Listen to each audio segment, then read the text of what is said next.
A warm welcome to you all, Jake Crulee podcast. I want to thank you all for tuning in to another transmission. Dr. Marni, I have been diligently looking at your work, almost stalkerish like. Oh, no. But man, you've been doing great work and informing us, like people like me who haven't really heard about. I've heard specific terms that you use and topics you touch on, but I don't know much about them personally. So this conversation here for me it's like a 101 learning experience for me. And so I'm hoping that we can talk about narcissism and, you know, parent alienation. And I'd love to hear about your recovery journey as well.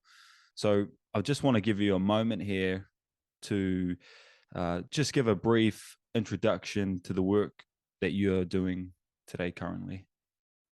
Okay, sure. Yeah. And Jake, thank you so much for having me on your show and to talk about these things. Even if you're not that familiar with them, you probably know someone, who has experienced some of these things. So let's see. I'm an author. I live in the Caribbean, but I moved here a few years ago from a lifetime in the Chicago, Illinois, USA suburbs. And I was a high school teacher for 35 years. 12 of those years, I was a university graduate school adjunct professor, kind of living what they call the American dream, raising two beautiful children in a beautiful house in a beautiful neighborhood, and thought my life was beautiful. And at some point, I did have a light bulb moment and realized that part of my life was living in a false reality. And I chose to divorce after 27 years of marriage, realizing that the person I was married to did not have the same values of honesty, goodness, fidelity, fiscal responsibility, just kind of having your back as a partner. We didn't have those same values. And it took a lot of courage, but in some ways I felt like I didn't even have a choice. And I, without too much planning, which I wish I would have done, I would have maybe not endured so many losses, but without a lot of I just left the relationship. And then it was a matter of picking up the pieces and learning and understanding what I had gone through and doing a lot of the research because, like you not being familiar with this, I wasn't familiar with, narcissism, or domestic violence. Certainly I wasn't familiar with parental alienation. And that's something that unfortunately happens to a lot of wonderful dads and wonderful moms. And I realized that that was part of my domestic abuse. So I went on to, research and learn about this. But in my journey, I also found that writing was very healing for me. So I not only wrote a spiritual fiction, God Came to My Garage Sale, after experiencing some miracles, after tremendous losses, but I also went on to write a 5-book series, True Deceit, False Love, because we want true love in our life. We hope for that. And I believed for a while that I was living in true love, but really it was the deceit that was true and the love was false. So here I am today. Yeah, and I'm so grateful to have you here. And when you recollect on your life and the things that you've had to go through, what are your general thoughts and your when you observe the way that you feel when you do recollect? There are a lot of emotions that you go through and at various stages. You almost in some ways go through the stages of grief, which are very well known, that kind of culminate in acceptance. At some point, you need to accept what you have been through. And you also need to do the inner work and acknowledge your role in the dynamics of all relationships, not just with an abuser, but with, your friends and family and coworkers. You need to acknowledge the foundation that you came with certain patterns and expectations and, just kind of living what you need to really realize that as well. So it's definitely been a journey to, put the pieces of the puzzle together, but to get to a point of acceptance. And I think with a lot of people that have been through trauma of any kind, they eventually get to the point where they would like their voices heard because, the truth matters. And sharing our stories, having these candid conversations can really help inspire others to not feel so alone, and that maybe, other people have experienced what they're going through, and they can rise above and put one foot in front of the other and be able to create a very good life for themselves. We have the power within ourselves to create, what we would like in our reality. Absolutely. And when we really start to recollect and I think observe like our life and the way that we are interacting with it and responding to, let's say, past traumas, that's very important. I think that that's like the main crux of what it means to heal is to really do that inner work, as you said, and then trying to work through it, but also finding like-minded individuals or people who can understand or who you can express yourself to. That makes it a whole lot easier because for you, how important was it to have other people around you? Maybe it was a counselor or a friend or a family member who you were able to just work with to better understand your own situation instead of, well, who knows, you maybe potentially went at it alone. Yeah, actually, I did go it at alone. I didn't have very positive experiences with counselors or psychologists. Actually, early on in my 27-year marriage, at really early on, we went into counseling, and that was completely sabotaged by the abuser. And so it wasn't like we were on equal footing, talking things out. There was a lot of covert, underhanded, manipulative behaviors with a false narrative that really, unfortunately, kind of damaged that situation. So and even from thinking about my childhood and some of the experiences I had with family dynamics and conflict, I kind of have been someone that really had to rely on myself to get through these things. And, of course, I relied on a best friend that I had, since childhood. But Jake, actually, I came to find out that that best friend has lied to me, betrayed me in some very significant ways. And so I really had to, that was kind of like a double whammy. And then you realize, okay, your support system of people you would like to, have around you, a lot of that's been sabotaged as well with a smear campaign. A lot of abusers will, little by little, over many, many years, kind of set the tone or the narrative that is not necessarily the truth. Actually, most of the time, it isn't the truth.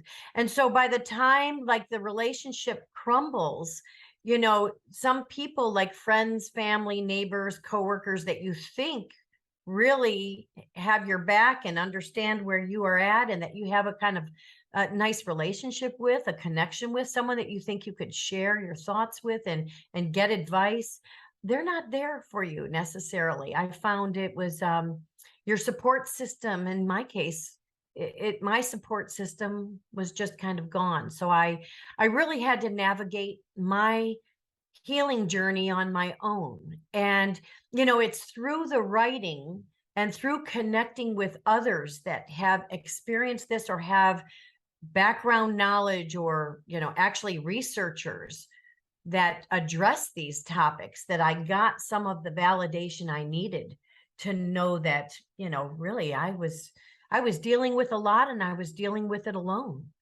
Um, but in time, when you release negativity from your life, negative people, negative situations, it makes room in your heart and soul for positive, like-minded people to enter. And so, it's really a juggle and you also learn throughout experiencing trauma in relationships that you need to set some healthy boundaries. You need to go back and do the inner work to see what made you an overgiver or an extreme empath, or what made you a target for an abuser, whether it's a friend or a partner or a boss or something like that. And so you need to really put all those pieces of the puzzle together. And then, then you're really on your way to your healing journey, realizing that, you can't undo a lot of things. There are some significant losses and that happen as a result. And at some point you need to, like the stages of grief, get to an acceptance point and say, this is where I'm at. It's up to me to create the life I want to live. And I want to live an authentic life. So with me and my value of honesty being number one, after everything I've been through, my circle is very small, but it is authentic. Yeah, I can totally relate to that. Just to like interject myself into your Yeah, circle story. please. Well, yeah, my circle is like that as well, and I've had to go through some difficult challenges in my life. And yeah, one thing for me that I experienced early on was, this was in high school, was um, having the upbringing that I had trauma from it. I got into a relationship, my first relationship, and it really wasn't until, I don't know what it is specifically, and maybe you could touch on this.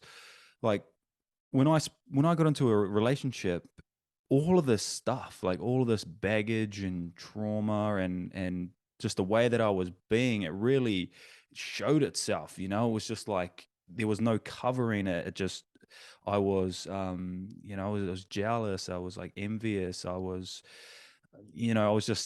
not someone you would want to be in a relationship with. So it was just let's say like a difficult time for me to actually understand, like come to realize that I have all of these challenges or issues that I need to address. What do you think it is about being in a relationship that, why is it typically in a relationship of some sort or a friendship that it actually truly starts to come out? I think you bring up a really good point, and there's so much to unpack with this. I mean, definitely you need to look at your role models in your life when you were a little kid. And, so you might be playing out some of the relationship dynamics that you observed, whether it was with your immediate family or other kind of people that influenced your life. Some people might even say there's some past life stuff being played out, intergenerational things that you might not even be aware of, but that are playing out. A lot of it could be that, when we get in relationships, we have certain expectations that it will go a certain way, or that they will act a certain way, or that you will, be a certain way. Most of the time, we get into relationships with all the best intentions. Most people do, not everyone. And I think that, you get to a point, especially in a relationship, you're vulnerable. You're trying to find out, is this person someone you can really connect with and can you trust? And when you do that, you share of yourself little by little, and they share. And I think the emotions that come up, just come up. And we don't always, especially at a younger age, like when you're in high school, you don't always know how to act on those emotions. And it's more when you're older that you can look back and try to analyze, why did I act that way? Why did they act this way? And so I think it's just part of human nature that, when we are in a relationship state, that, our raw emotions, maybe some expectations or hopes and dreams, whatever it is, start coming through. And sometimes people don't live up to those expectations, nor should they. Maybe that's not how it's supposed to play out. Because we really can't control what other people do. We can only control ourselves and how we respond to situations. And I think life is a journey, and with each relationship and each situation, you gain more wisdom. And I'm in midlife. I just turned 61 yesterday. So I am now, it seems, still figuring out. I'm still on my journey on how to navigate different relationships, and where do I need to put up a healthy boundary despite the other person's not wanting a boundary put up. I need to do what's best for me, for my mental health, for my physical health, for my well-being. And that doesn't always jive with other people's ideas. So I think it's a journey on many just stages. And so whether it's high school, whether it's young adulthood, or whether it's in midlife, it's all part of the journey, and we're all trying to understand it and play out, and it can get better each time that you figure out the missing piece to the puzzle, and make some choices that are healthy, especially for yourself. Yeah, I totally agree with that. I would like to, one thing I realized, 'cause I re-listened to these podcasts and I keep saying so that is not to break away from the conversation, but that is something that I need to I say all the time. That's okay. Address. I'll try and I need to find a filler word. But going back to what you were speaking about, I totally agree with that. What was it like, or how was your, let's not talk about your recovery process specifically yet, because I'd like to touch on that a little bit later, but how was it for you going through these experiences and being able to accept yourself? Did you have any self-loathing, or some type of let's call it air quote, hatred towards yourself, maybe putting yourself in certain situations that you realized you shouldn't have? I think we all can look back and say, boy, I shouldn't have been in that situation, or I should have paid attention to some red flags. And one thing that I really wish I would have paid attention to is my gut intuition. When I had the feeling so many times that something was not right, instead of ignoring it and going on and making excuses and thinking things will get better, I should have listened to those gut feelings. So I don't think I really had self-hatred, self-loathing. I had a lot of self-doubt. But self-doubt can come within yourself, but it also can be imposed on you with gaslighting. And so I experienced a lot of gaslighting in my marriage. I actually experienced a lot of gaslighting even recently with my father, where they question your abilities, your self-worth, or you end up questioning it yourself. And it makes you wonder, did I hear that correctly? Did I see that? You start wondering, if you're capable, if you're able, if you got something wrong somewhere. So I think that gaslighting that's done by other people to you can lead to that self-doubt, and kind of compound just the normal self-doubt that people have when they, are living life and just wondering if they're making the right decisions. So that's what gaslighting is, because I've heard the term, right? I've done podcasts in the past, but I haven't asked them specifically to define the gaslighting. Do you think, and thank you for clearing that up for me now, I have an understanding of what it is. Do you think there is a correlation between gaslighting and projecting? Definitely. Well, there'll be people that will project what they are doing, the negative behaviors they're doing to other people, because it's almost like they're looking at a mirror just like there could be mirroring where in the beginning of a relationship, they love everything that you love. You say you like race cars, they love race cars, whatever it is. I mean, it doesn't matter what it is. It can be so outlandish, but for whatever reason, when you're being love bombed early in a relationship, when they've got their eyes on you, they seem to want to be your soulmate, and they are going to fit themselves into that package however they can.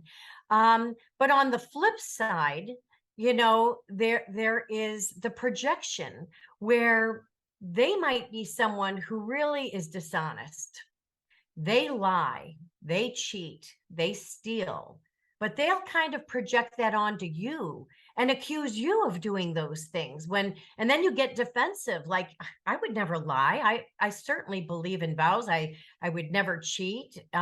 They're kind of testing you because they're really showing their true colors. And it does take some time and experience to realize when something is projection and when it's not.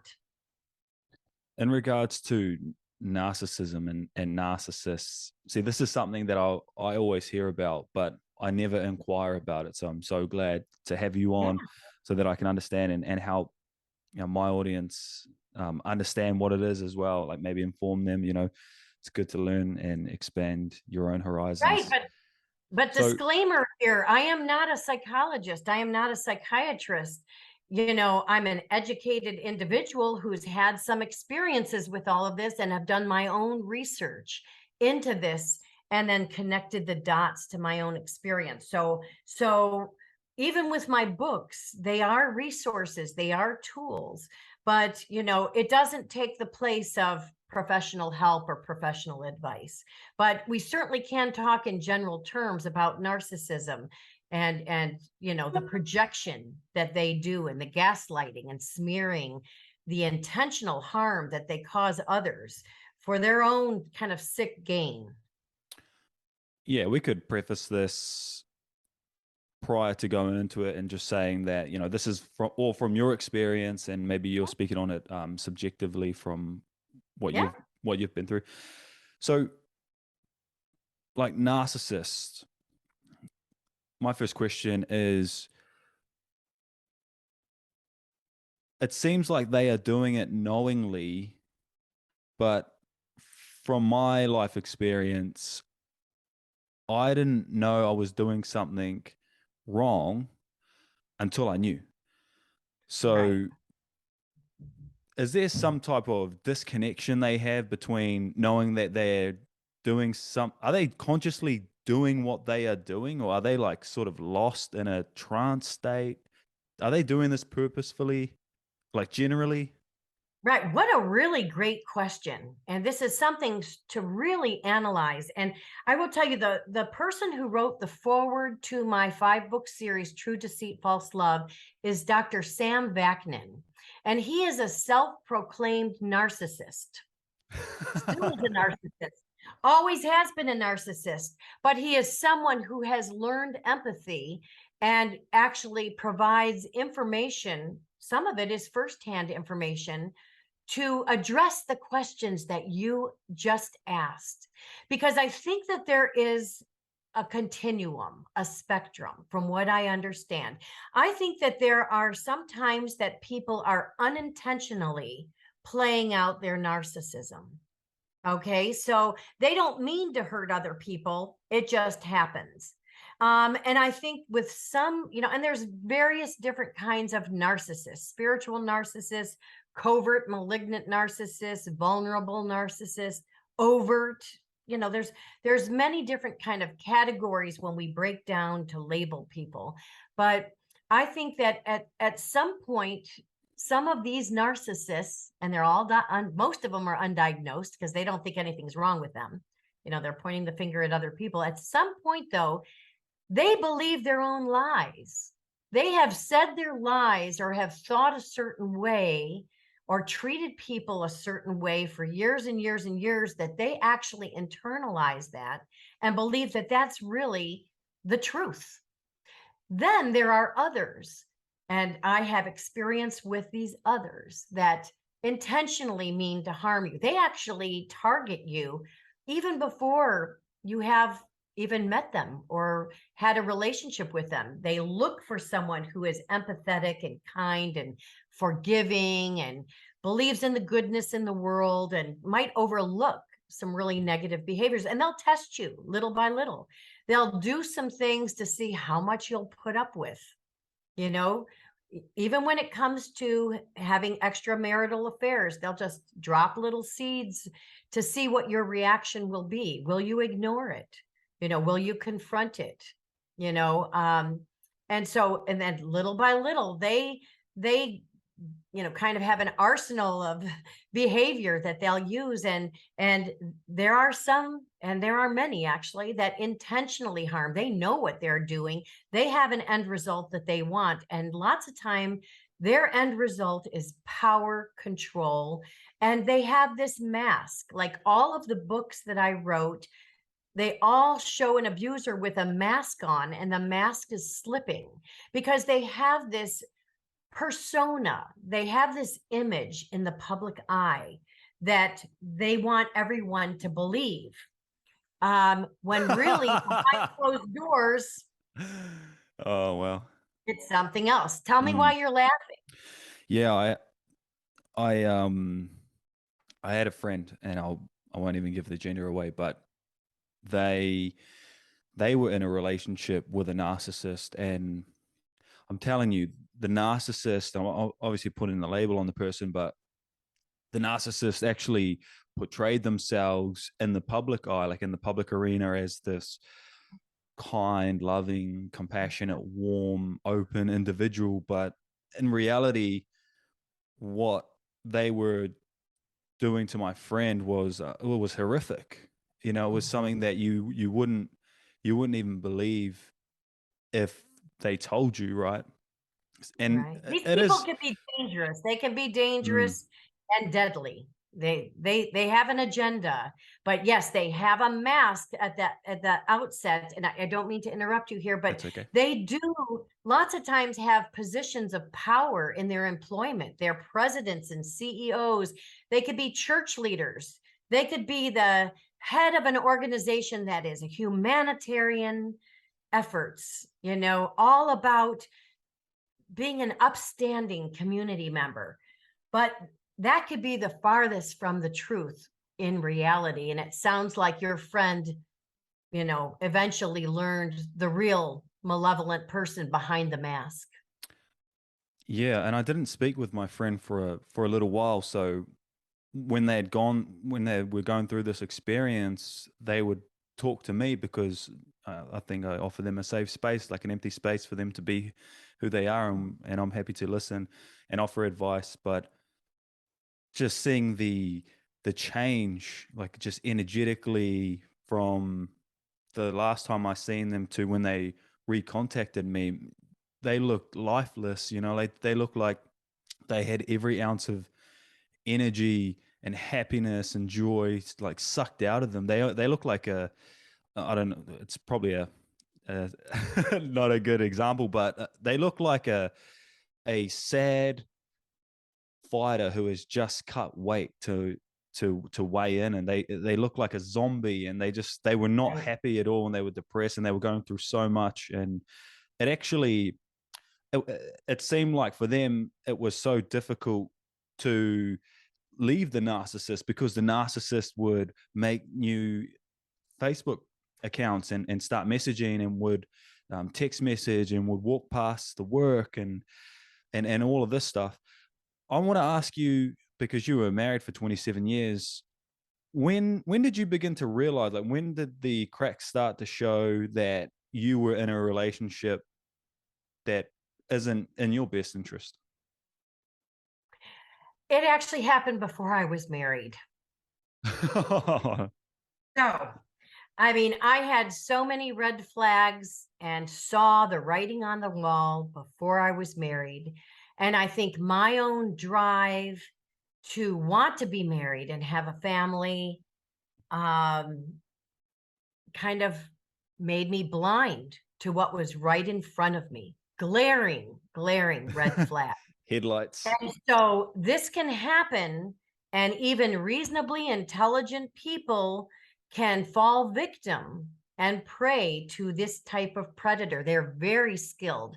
They're very calculating. They spend, like you were saying, that this person made all these different Facebook accounts and they're tracking and trolling or whatever they're doing. Yeah, these people are busy in their little chaotic world. They are busy people. Yeah. Conniving and calculating. And, they are people that have, for example, many different email accounts or Facebook accounts, aliases. They might go under so many different names. If you get a look at some of their passwords, they even play games with themselves where they embed different, people they have had affairs with or whatever inside different passwords, as almost like a game to entertain themselves, and it does take a lot of energy to kind of crack their code. And even then, you wouldn't even be touching a tenth of the craziness, that the efforts that they go to just kind of keep the juggling act going. Many of these people have double lives, triple lives, quadruple lives. They might even have families with other people while they're in a primary family, so That's you laugh, crazy. but people are finding out that, some of these adult children are finding out that they have half brothers and half sisters that they never knew. And actually, even within my own family of origin, as an adult, I found out I had a cousin that I never knew of, and looks just like us, same last name, everything. But I had no idea because of all the secrets they keep. These are secret agent men. These are secret agent women.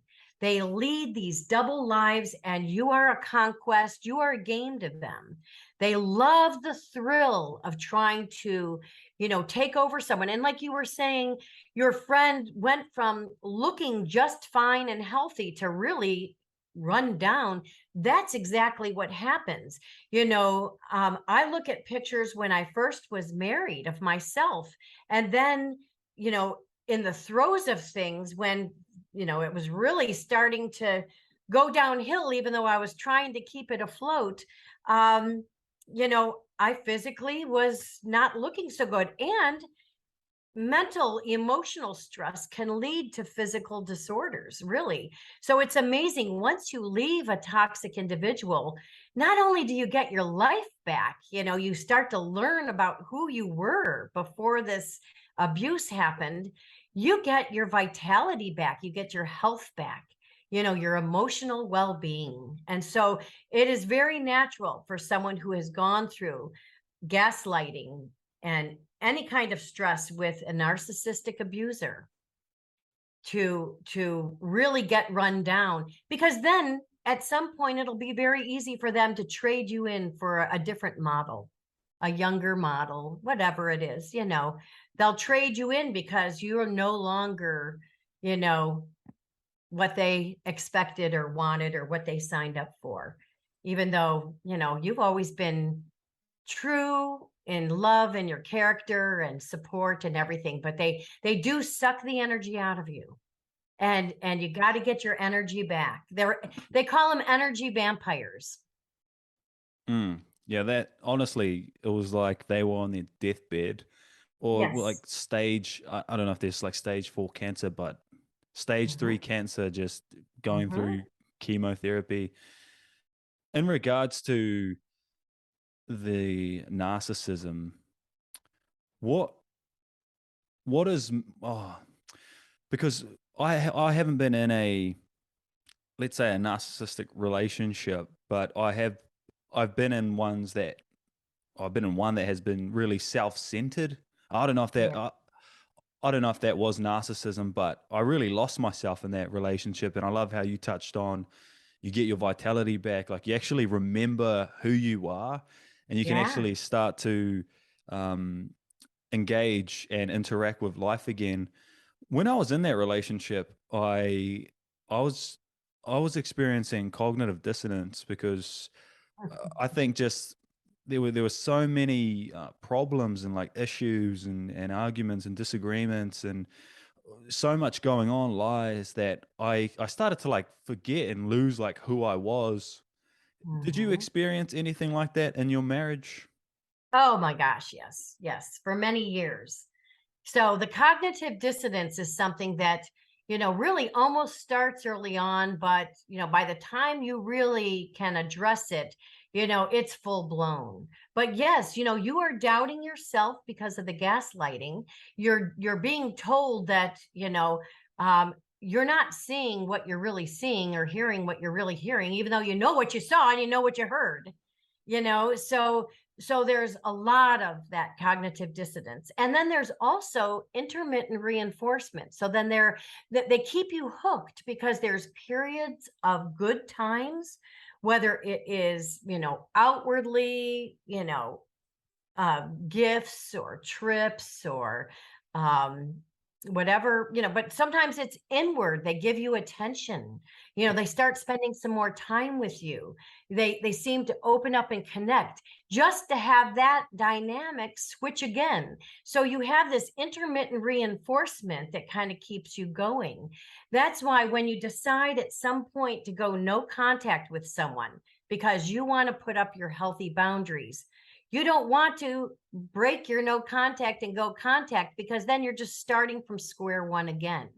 The whole cycle will keep on repeating because, a lot of people don't change, nor do they even want to change. And it's not your job or should be your role to change other people. You can only control yourself. But yeah, cognitive dissonance and the projection and the gaslighting and the smearing and all of those things together make for a very unhealthy relationship. And when you can get out of it, you are so much better. But it's a journey for healing. It's not like something like, in a week or a month or a year you get over. It is a journey. It is a process. And in my case, I found writing books, researching, learning about this, but also taking what I learned and maybe even in a creative approach. If you've checked me out, the poetry books and the survivor workbooks and even the word search puzzle book. All of those things, are a creative response to continue the healing journey, the healing process. What's missing? So I was in that relationship, and I genuinely believe that person was a narcissist because things were happening like clearly to me, but then they would tell me, no, that's not what you're seeing. So Right. being in that situation, what's missing? Like what was I potentially, oh, this is like a subjective, like generic, like big question here. It's quite an open-ended one, but like typically what would you see that someone is missing if they're in a relationship with a narcissist? Like, and so what allows the narcissist to continue the behavior? So what are we missing or not implementing? We are missing our self-love and our self-worth, because if we would look at ourselves and say, hey, do I want to be treated this way? Would I ever treat anyone else this way? We could look at the dynamics a little bit differently. I think also when we talked about projection earlier on, like the narcissist will project, they lie, cheat, and steal and will accuse you of that. I think we project our goodness to other people. So just because we're honest and loving and forgiving, we like to think that the people we surround ourselves with are also that. So we kind of hold on to the hope that it's going to get better, or that it has been better in the past, and you want to get back to that. So I think the whole dynamic with the intermittent reinforcement and the gaslighting and the projection and just our self-worth that has been dwindled down, I think is what's missing. And we need to finally have some sort of light bulb moment where we look at it more objectively. And the work has to be done yourself. You really can't rely on someone else to point it out to you. And sometimes, like, in my case, you find out that some of those people that you thought, had your best interest really didn't. They had other ulterior motives as well that involve power and control, jealousy, whatever it is. In regards to leaving, like leaving the marriage, what did your recovery journey look like, having gone through what you went through? I'll tell you, it's been a long one. In my case, I did not plan. You know, there are resources out there for people if they know that they want to leave a marriage and they want to escape. There are some good resources out there. One of them, I actually have it right here, is my friend Tracy Malone. She has Divorcing Your Narcissist, and she actually has things to real tangible steps to do and to look for. And I didn't do any of that. I just followed my, fight or flight response and just, immediately knew I was done. The recovery is huge because it's after you leave someone as abusive as what I did, you find out that you all your safety and security is gone. Like, I was told our house was paid off for 10 years. I assumed I could live there and have a nice home base for our adult children. Our house was in foreclosure. There was no money, even though I handed over all my paychecks for 27 years, and I made a substantial amount and he made double. Our money wasn't going to the family like I wrongly thought. So in my case, I had to pick up a lot of financial baggage. They will actually, people will forge your name. They will take out loans in your name. They will, if they know that you're leaving, they will open up a lot of credit cards and you know knowing that you are going to be responsible for at least half of them. So I mean, they calculate, they plan, they plan for these kinds of things.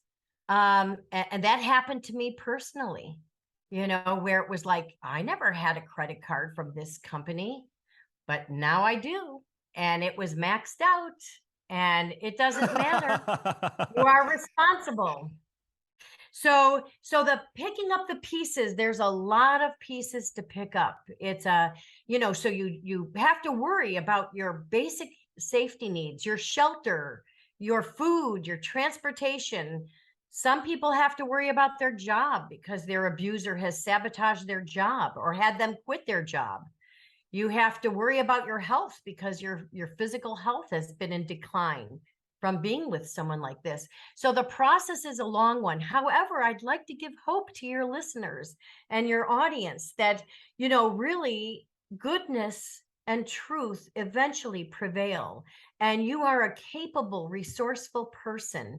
And just because some other person, put you through the ringer, and wanted to destroy you in every way you can. Like, even in my case, I was told by the abuser, don't you dare divorce me. And if you divorce me, I'm going to take your house, your money, and your children. And even though our children were adults at the time, he was successful in doing that. And it's only through my research and understanding the dynamics of parental alienation and why abusers do what they do and why bad things happen to good people that I can actually come to terms with, okay, yes, I was a victim of this, but I do not need to stay in victimhood. I can just try to do the best I can, put one foot in front of the other. And, I am living testament that you can live in abundance and happiness. I did move from the Chicago suburbs to the Caribbean. I moved far away. Still can't escape the abuser. They want to use the legal court systems to keep you under the control of them. They just love the chaos of it all. You would love for them to eventually get bored and move on. But a lot of them don't, even if they have moved on in many other ways. They still have that mask to portray. They somehow need to make you the bad one. And, they need to turn the tables around just so that they can kind of live with themselves, I suppose. Yeah, and they've probably got so many other games being played out as well. Like you wouldn't be the only one I would Right. like to touch on the parental alienation, but just before I do that, how how do you view that relationship now, having left your marriage, and potentially the father of your kids, who is a narcissist? Mhm. How do you What are your like thoughts and feelings and emotions towards him now? I suppose I have pity. I feel sorry for someone that is so disturbed and they have to spend all their energies trying to destroy other people. Yeah. I mean, so there's a level of just pity. There is, as an empath, a level of understanding that they must have been extremely damaged as kids. That they, even though they might say, "Oh, I had a perfect childhood, nothing was wrong." Obviously, that's not the case, because you're not born into this world hating people or out to hurt people. That's something that you are taught, or it's a response for you to try to, survive in this world, and putting other people down and building yourself up might be the only way you can survive in this world. um it's unfortunate that, even now, like, I filed for divorce in 2013, he is still taking me back to court. Even though our children were adults and there was no money or whatever, he loves that, just that that legal chaos and that kind of control. I mean, I suppose when I think about feelings, I just would love for him to just, why doesn't he focus on his other relationships and his other life? Just, but I understand that he can't. I understand that he's not well, and that's how it is. But I will tell you, I learned a lot from that relationship and then leaving that relationship, and it's actually helped me spot toxic people faster. That's parts of journey too, though. There's a lot of people that leave an abusive situation just to get themselves back into a similar situation. That's very, very common. Luckily for me, it didn't happen that way. I have found love with an honest, like-minded person, and we, friendship blossomed into, a life partnership. And so I'm very fortunate, but I certainly know of a lot of others that have, men and women that have just kind of jumped back into the fire because, they're love bombed again. They've been through a lot. They don't realize that this other new partner is targeting them because they've gone through trauma, and they're easy pickings for something like that. But I guess in some ways, not everyone can be evolved in their journey. And we're all at different levels of our awakening when it comes to relationships and dynamics. Yeah, it's almost like karma's just, turning its wheel, and you have to think about, if you just left a relationship, I think you should think, or just recollect that if I don't do anything, if I don't change anything about myself, about my situation, or where I am, what I'm doing, then nothing's going to change. So the Right. fact that I actually had done this, right? Like, I went from my first high school relationship and then to my next relationship, which is a couple years later. But I had done some work, but not enough work, and then it was just the spiral effect of going through what I went through in the first relationship, because I didn't address anything. And that's like, so I really do express that to friends who are having difficulties in their relationship. You'll typically see a lot of relationships, that aren't as strong. They'll break off and then they'll get back. They'll break off and they'll get back. But then the only thing that is truly missing here is, the self work, like the realization and the purification of you as an individual. In regards to the parental alienation, like, what is that like specifically? How would you describe that to me? Parental alienation, and it can happen to both men and women, fathers and mothers. It is a dynamic in a partnership where there's a separation or divorce, and one person wants to destroy the other. They might have already Oh taken no. everything from them. They take all their money, their home, their, whatever they've taken, and the children are going to be used as weapons to further destroy that other partner. Like, for example, one of the biggest researchers on parental alienation is Dr. Jennifer Harman. And she talks about parental alienation as actually being intimate partner violence. Because really, even though the kids are caught in the crossfire and they are used as weapons against the other parent, it's really the motive is to destroy that other parent. And it can look, that's on a spectrum too. It can be unintentional alienation where you might slip up and say something negative about the other parent, but you're not out to harm them, but it just, your anger or your emotions are coming through, and then the kids are picking up on that. That's kind of unintentional.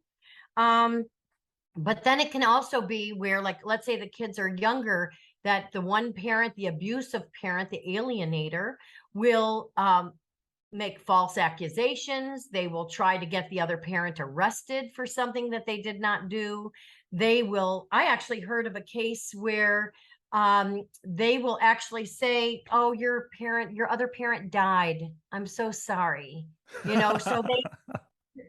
So the kid might go their whole life thinking that parent died when that parent really wanted a relationship with, but the abusive parent is throwing away letters, blocking all calls, controlling technology, so that they would have no way of being able to connect with their children. And then, it happens even to adult children. In my case, I chose to divorce my abuser when our children were 20 and 23. And we previously had loving, positive, normal range relationships. But that can happen as well. And with brainwashing, I guess if you learn anything about cults, you can learn how an adult mind can be brainwashed to believe a false narrative. But basically, it's a campaign of denigration against one of the parents to destroy them, to hurt them where it hurts the most. And it's a matter of power and control.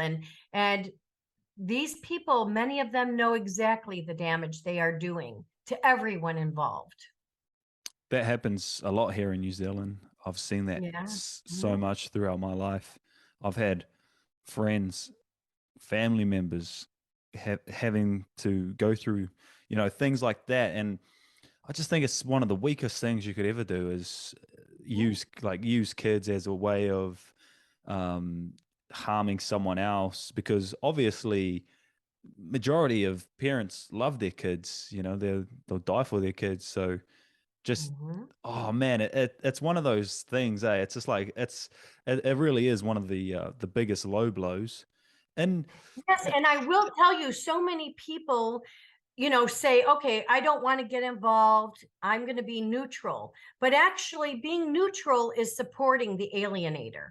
right. Okay. When you don't say anything, when you see something, then you're really contributing to the alienation. There are many neighbors and friends and family that have contributed to the alienation of my two adult children because they think they're being neutral, and so they're not going to get involved, when really their uninvolvement speaks volumes.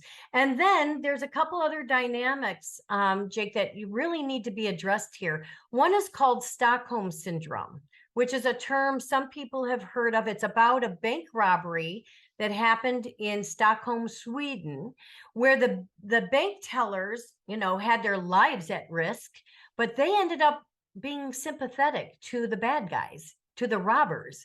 And so, like, so much so that they wouldn't even testify against them in court that they did anything wrong, because they just were able to be convinced, brainwashed by the bank robbers, that they were doing the just thing, and that, even though they were breaking the law and causing harm. So Stockholm Syndrome is a real thing. And these children, align with the alienating parent, and they have this kind of Stockholm Syndrome where they really believe they're doing the right thing. And then there's lies and half-truths that these kids are told, so that they hear this narrative repeated over and over so many times that they believe it has to be true, because I've heard it 10, 20 times. And then at the same time, the alienator might remove all gifts, all communications. They might even remove photographs, family photographs, throw them away so that the child can't even see the loving parent, even in photographs. And then the next level is called independent thinker phenomenon, where these kids think it's my idea to estrange from that parent. Hey, my dad never says anything bad about my mom. It was my decision because my mom was so terrible, or vice versa, mom, dad. It's very interchangeable. So independent thinker phenomenon also happens where then when these adult children meet their friends at college or in their young adult, they might even get married and have their own kids. They believe this narrative that it was their idea, that one parent, must have done something completely terrible. Oh, yes, my dad sexually abused me as a child, when really that dad would never have done anything like that. It was just a false accusation by the mom to just sever that relationship and to gain control and to keep that person's narrative going. It's ruthless. And like you said, you see it. And luckily, we're having this candid conversation to bring awareness to this. And so many other people now are starting to talk about this because it is so prevalent. It's affecting millions and millions of people. And I'll tell you, even our court systems worldwide, whether they're called solicitors or lawyers or the judges or the guardian ad litems, they're not very well versed in this. They're not educated on the nuances of narcissism and parental alienation. And some of them, if they are, they could be abusing the court systems themselves just for job security. They know that the loving, honest parent will fight for justice, which means cha-ching, cha-ching, they're back in court paying more money, and everyone keeps their jobs. And even though the damage is being done, that loving parent, could even be driven to suicide, and the children are all messed up for life. It could be a money-making thing as far as the legal system is concerned. So, it plays out in real negative ways, and bringing awareness to it is so important, because if it's not happening to you, it's happening to someone probably. And there's a good chance too that if you look back into your own family of origin, if you came from a divorced family or a very unbalanced, toxic, dynamic between your parents, you might see alienation play out even when there's not a divorce or separation, that you could see one parent pitting, the other parent against them, type thing. Yeah, I think it could also potentially play out in a step family situation. So, if they, Always. yeah, like obviously, I feel like the step parents, generically are more connected with their own children as opposed to the children that they're bringing in, who are their partner's children, right? And then they're being neglected and being treated differently. How have you navigated your way through that experience in relation to your own kids? Have they experienced Stockholm Syndrome? Well, I What's going believe on they there? have to. I have, like I said, I filed for divorce in 2013, and it was shortly after that was the last time I saw one of my children. And it's Oh, wow. 2022 right now. Yeah. How does that make So, you feel? oh, it's devastating. It's like the death of a living child. It's a parent's worst nightmare. And you try in every way you can to reconnect.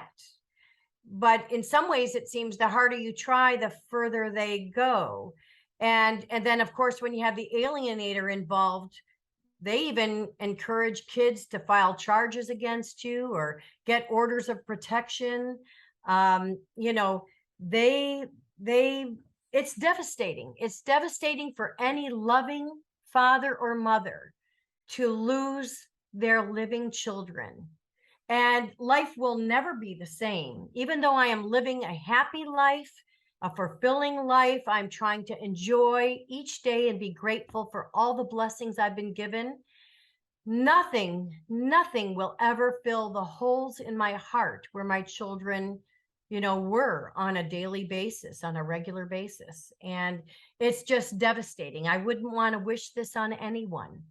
But at some point, you have to choose, are you going to keep on living despite this loss? There are people that have lost their children in the physical and somehow need to go on in their life. And it's very hard to do. And I think that, conversations matter. Resources are very helpful. One of the people that endorsed my book series, her name is Sherry McGregor. She wrote an amazing book called Done with the Crying, with a workbook about estranged adult children. And then she also wrote Beyond Done with the Crying. And she is a resource for people out there just to give them hope and have candid conversations. And sometimes she says it's not going to be a happy ending. It's not always a happy ending where the truth will prevail and their light bulb will go on and they'll come back running and apologize for all the harm that they have caused because, they followed the orders, whether it's direct or indirect from the alienating parent. It doesn't always end with a positive note, but, I have to live with myself, and I have to also believe that we're all on this journey and we're all on different stages in this life journey. And, God, it would be amazing if light bulbs went on and the truth prevailed, but we'll just have to see how that plays out. But no matter what, lives are damaged, and it's usually by just one perpetrator. It's one person that is causing this harm because of their inadequacy, their need for control, their need to destroy. Yeah, I'm sorry to hear that. It's horrible. Devastating. It's terrible way. Heartbreaking. It is, and Beyond heartbreaking. I mean, yeah. my earthly words can't even explain, because motherhood was woven into the fabric of who I was as a person, who I am as a person. But you know what, Jake? I also believe by me speaking the truth, by writing my books, by carrying on, I'm role modeling for my children that, horrific stuff can happen in your life, but you have the power on how you want to respond to this horrific life sentence. And, I want to continue to role model love and honesty and goodness. Yeah, I love that. And I think that is a wonderful way of approaching it, is just keep moving forward. And hey, if it happens, it happens. If it doesn't, it doesn't. And I mean, at the end of the day, it is what it is. We can do what we can do. And beyond that, I mean, that's out of our control. I think Right. that's the Most High's duty, and whatever's going to happen will happen. And you wrote a lot of books: True, Yeah. Deceit, False Love, and it was a survivor's workbook. So, Well, there's a 5-book series of True, Deceit, False Love under that mm, same main title. One is a reference book of terms. There's a acrostic poetry book, a free verse poetry book, a survivor's workbook, and a word search puzzle book. And I do have a 6th book in the series that, that along with some other pretty exciting literary endeavors will be happening in the new year. But then my first book was a spiritual fiction, God Came to My Garage Sale. And that was at a very low point in my life when I could have been negative. I was still filled with love and happiness and thankful for everything that I had been given, even though so much had been taken away. But I did experience some spiritual miracles that really gave me the feeling that I was loved and supported. And it really led me on my writing journey. Could you give an example of a moment that or experience that you've had that has shown you that? Right, like, at the garage sale? Sure. Yeah, one really big one that I love to talk about. It's actually the first chapter in the book. Is when I was looking back at my beautiful home that, was in foreclosure, and I had, Yeah, you know, I unfortunately. unfortunately, but I had still some very great memories there, of our family, even though it was a false reality for part Mm, of the time, it's still that false reality was wonderful for me for many times. And certainly I had wonderful memories of my children there, raising my children. But I looked back at this home, from my cul-de-sac, and a dragonfly circled me. And there were about 5 dragonflies shortly, but within a very short period of time, I was surrounded by 50 to 100 dragonflies. And wow. I was just in a state of shock, um, but also in a state of wonder and awe. It's kind of like I just was taking it all in. And I could see the dragonflies fly down the road in slow motion, and I could see them fly back and circle me.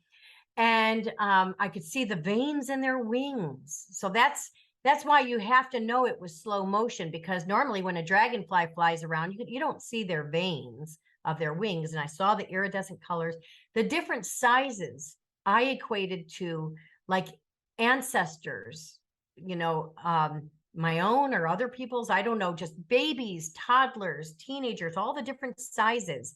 I really felt surrounded by generations that gave me love and support and kind of reassured me that, yeah, I made this decision to leave this marriage, but I would be okay. And luckily, about 3/4 of the way through, I started to kind of come out of in a trance state in a way, just kind of mesmerized. And I pulled out my cell phone and I videotaped 50 to 100 dragonflies surrounding me. So I had proof that, this really happened. That was one miracle experience that was one of many that kind of opened up my heart and soul and gave me the feeling that there's some bigger stuff in the universe working here. Yeah, I like that. Even like random acts of kindness that strangers Mhm. will do to you, or Yeah, maybe you'll do it to others as well. Like that feeling you get of doing it, and you don't do it. You do it because you want to do it, not for like a right. response or you want some validation, but that feeling you get, right? That's oh man, I love that feeling. It makes you feel like connected, alive, And um, sometimes that human as feeling well. happens, right? Sometimes that feeling happens like in a split second. Yeah. So it wasn't like you set out to do a good deed for someone else, but you just in that split second, to reach out and give them your coat, give them your shoes, buy a meal, whatever it is, if you're called to do that, you know, most of the time it's very well received. Not always, but most of the time it is. And you know that you've made a difference in a person's life. And that is a very good feeling. And that is the empathetic, loving soul coming out and connecting with others. Mm. I mean, there's nothing like it though, right? Helping Yeah. others, just giving your last dollar away, giving your last meal away, giving whatever you have and you don't have much of, like giving it away and actually Yeah. just offering it to someone else.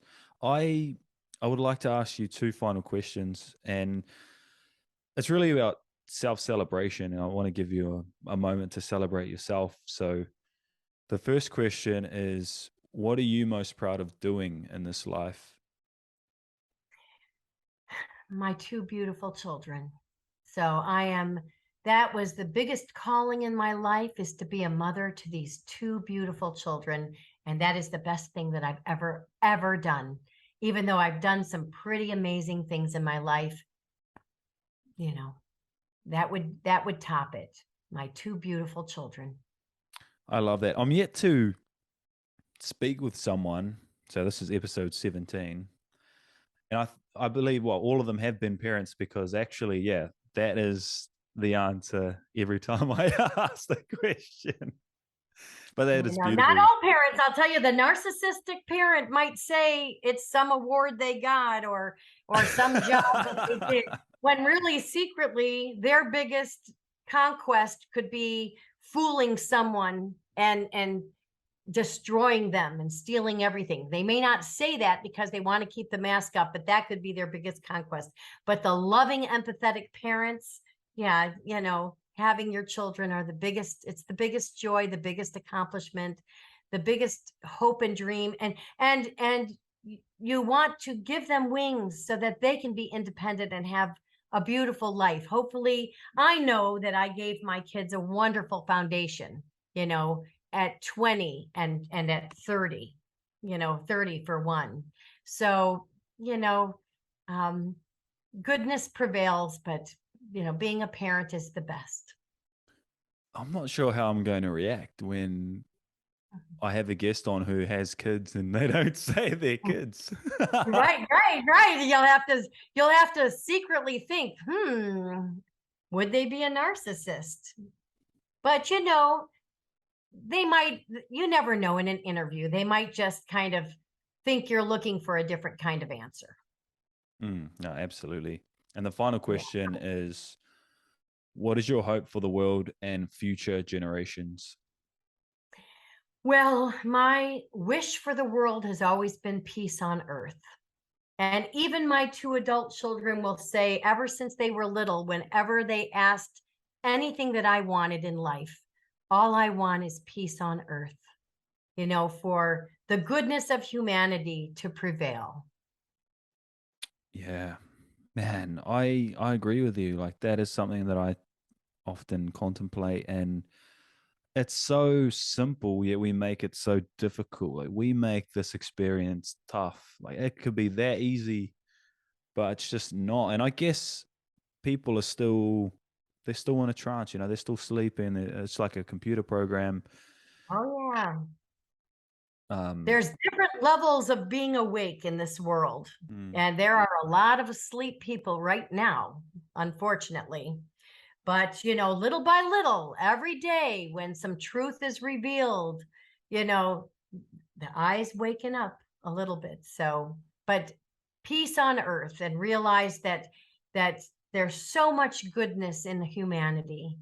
And, it would be great if the power and control and all that were given to the good, honest people that just want good for others. Yeah, I keep telling my friends we need to do pay cuts in the political system. They should do it for free, not for free, but you know what I mean. It's there's a lot of control. Oh, they come out of those things billionaires. So they go in. They might go in with limited, salaries or whatever, but they come out billionaires. So something is amiss, and maybe there's a spiritual awakening going on right now. Maybe there's a spiritual war and between good and evil, and the good will win. In the hero stories, the hero prevails. So why not on earth? Yeah, absolutely. But then you just be called a loony conspiracy theorist. Anyway. And then it'll come true, and then they'll admit that it's not a conspiracy, and and then we'll go on. But it's amazing though, like that we can have a conversation and connect on a global scale. You're in New Zealand, I'm in the Caribbean, and we can have this conversation, and we can realize that for most humans, there's more that we have in common than we have in differences. And I believe it's all about love. And I certainly think that honesty and goodness is a good part of all of that as well. Absolutely. I second that. You're amazing, Dr. Marni You're Hill. amazing, Jake. You're amazing, Jake. You are too. And I love what you do. And I'm glad, you are wiser than your years because you are having these deep, deep conversations that many people aren't even evolved emotionally, spiritually, to that level, so I think you're pretty amazing too. Yeah, thank you. I appreciate that. 25 years around this, what do they call it, around the sun. So thank you so much Right. for your insight, your wisdom, your love, like your expression, your willingness to be vulnerable and open. I really appreciate you. And you have a wonderful 10. I do. All right. Much love. Thank you. Yeah, thanks, Jake. You take care.